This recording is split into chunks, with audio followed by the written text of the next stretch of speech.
So we're now going to pick up in chapter 2. So remember, she just had seen a fawn at the end of chapter 1. "Well, good evening," said Lucy, but the fawn was so busy picking up parcels that at first did not reply, and when it had finished it made her a little bow. "Oh, good evening," said the fawn. "Excuse me, but I don't want to be inquisitive, but should I be right in thinking that you are a daughter of Eve?" "Well, my name is Lucy," she said, not quite understanding him.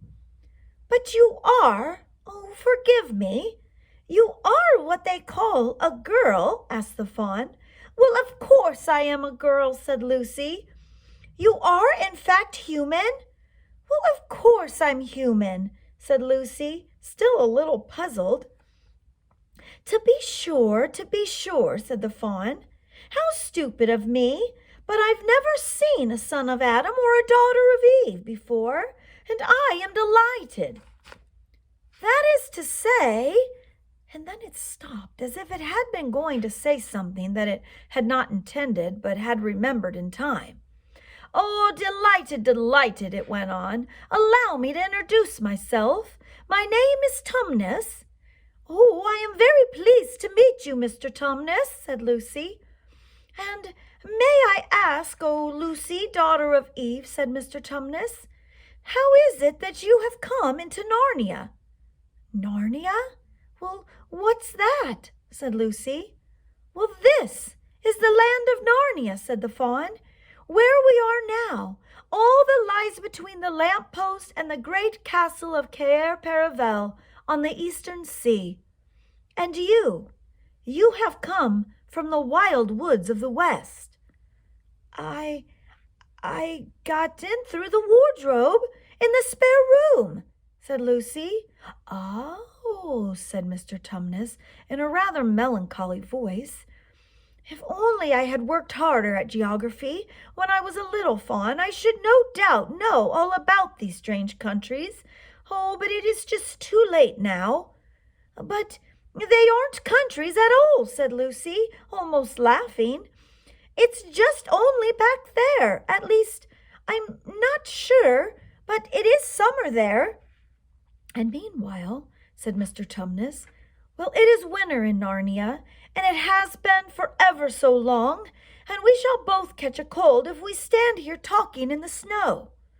Oh, daughter of Eve, from the far land of Spare where eternal summer reigns around the bright city of Wardrobe, how would it be if you came and had tea with me?" "Oh, thank you very much, Mr. Tumnus," said Lucy, "but I was wondering whether I ought to be getting back." "Well, it's only just around the corner," said the fawn, "and there will be a roaring fire and toast and sardines and cake." "Well, it is very kind of you," said Lucy, "but I shan't be able to stay long." "Well, if you will take my arm, daughter of Eve," said Mr. Tumnus, "I shall be able to hold the umbrella over both of us. That's the way. Now, off we go." And so Lucy found herself walking through the wood arm in arm with this strange creature as if they had known one another all of their lives. They had not gone far before they came to a place where the ground became rough, and there were rocks all about, and little hills up and little hills down, and at the bottom of one small valley, Mr. Tumnus turned suddenly aside as if he were going to walk straight into an unusually large rock. But at the last moment, Lucy found that he was leading her into the entrance of a cave. As soon as they were inside, she found herself blinking in the light of the firewood, and then Mr. Tumnus stooped and took a flaming piece of wood out of the fire with a neat little pair of tongs and lit a lamp. "Now we shan't be long," he said, and immediately put a kettle on. Lucy thought that she had never been in a nicer place. It was a little, dry, clean cave of reddish stone, with a carpet on the floor and 2 little chairs.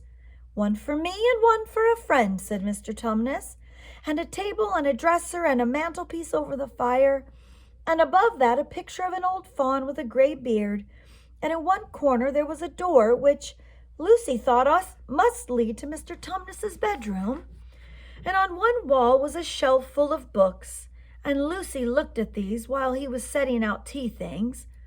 They all had titles like The Life and Letters of Silenus, or Nymphs and Their Ways, or Men, Monks, and Gamekeepers, and a study in popular legend, or Is Man a Myth?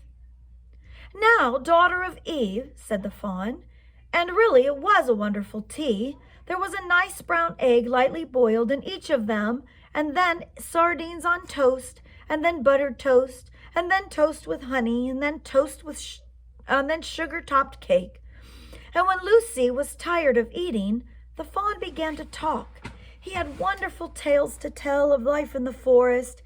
He told about the midnight dances and how the nymphs who had lived in the wells and the dryads who lived in the trees came out to dance with the fawns, and about long hunting parties after the milk-white stag who could give you wishes if you caught him, about feasting and treasure-seeking with the wild red dwarfs in the deep mines and caverns far beneath the forest floor, and then about summer, when the woods were green and old Silenus on his fat donkey would come and visit them, and sometimes Bacchus himself, and then the streams would run with wine instead of water, and the whole forest would give itself up to jollification for weeks on end.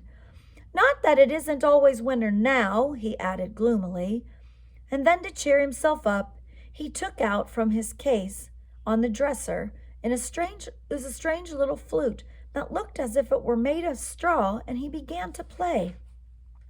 And the tune he played made Lucy want to cry and laugh and dance and go to sleep all at the same time.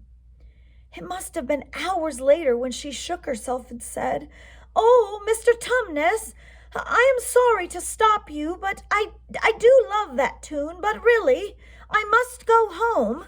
I only meant to stay here for a few minutes." "Well, it's no good now, you know," said the fawn, laying down its flute and shaking its head at her very sorrowfully. "Well, no good," said Lucy, jumping up and feeling rather frightened. "I mean, what do you mean?" "Well, I've got to go home at once. The others will be wondering what has happened to me." But a moment later she asked, "Mr. Tumnus, whatever is the matter?"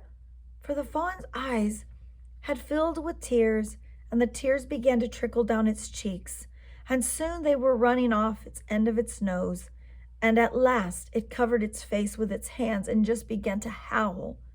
"Mr. Tumnus, Mr. Tumnus," said Lucy, in great distress. Don't! What is the matter? Aren't you well? Oh, dear Mr. Tumnus, do tell me what is wrong."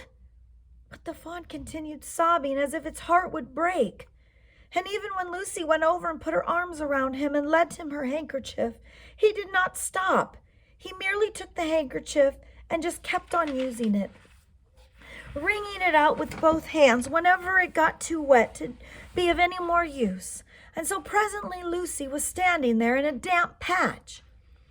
"Mr. Tumnus," bawled Lucy in his ear, shaking him, "do stop! Stop it at once! You ought to be ashamed of yourself, a great big fawn like you. What on earth are you crying about?" Oh, sobbed Mr. Tumnus. "I'm crying because I am such a bad fawn." "Well, I don't think you're a bad fawn at all," said Lucy. "I think you're a very good fawn. You are the nicest fawn I have ever met."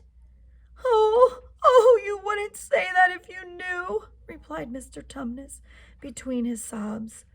"No, I am a bad fawn. I don't suppose there ever was a worse fawn since the beginning of the world." "But what is it that you've done?" said Lucy. "Oh, my old father now," said Mr. Tumnus. "That's his picture over the mantelpiece. He would never have done anything like this."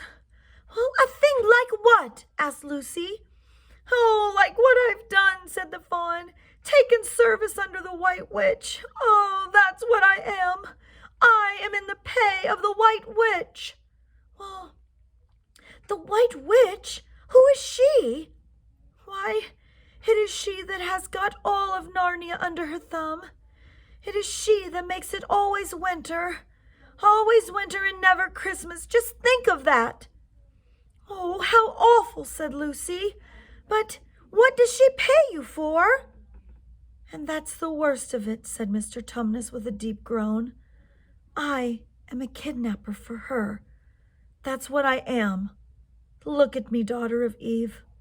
Would you believe that I am the sort of fawn to meet a poor innocent child in the wood, one that had never done me any harm, and pretend to be friendly with it and invite it home to my cave, all for the sake of lulling it to sleep and then handing it over to the White Witch?" "No," said Lucy, "I'm sure you would never do anything of the sort." "But I have," said the fawn. "Well," said Lucy rather slowly, for she did want to be truthful, but yet not too hard on him. "Well, then that was pretty bad. But you're so sorry for it that I'm sure you will never do it again." "But, daughter of Eve, you don't understand," said the fawn. "It isn't something I have done. I'm doing it now, this very moment." "Well, what do you mean?" cried Lucy, turning very white. "You are the child," said Tumnus. "I had orders from the White Witch that if ever I saw a son of Adam or a daughter of Eve in the wood, that I was to catch them and hand them over to her. And you are the first I'd ever met, and I've pretended to be your friend and asked you to tea, and all the time I've been meaning to wait till you were asleep and then go and tell her." "Oh, but you won't, Mr. Tumnus," said Lucy. "You won't, will you? Indeed, you really mustn't." "And if I don't," said he, beginning to cry again, "she is sure to find out, and she'll have my tail cut off and my horns sawn off and my beard plucked out, and she'll wave her wand over my beautiful cloven hooves and turn them into horrid, solid hooves like the wretched horses.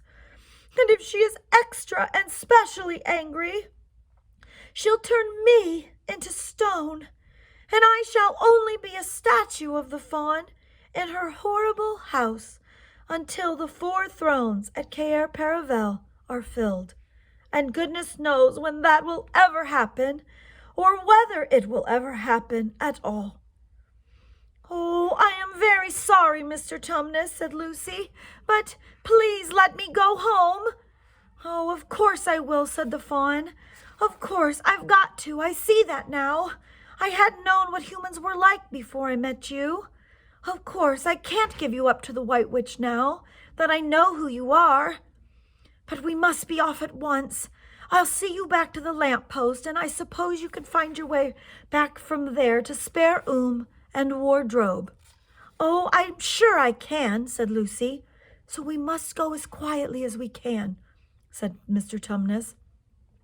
"The whole wood is full of her spies, and even some of the trees are on her side."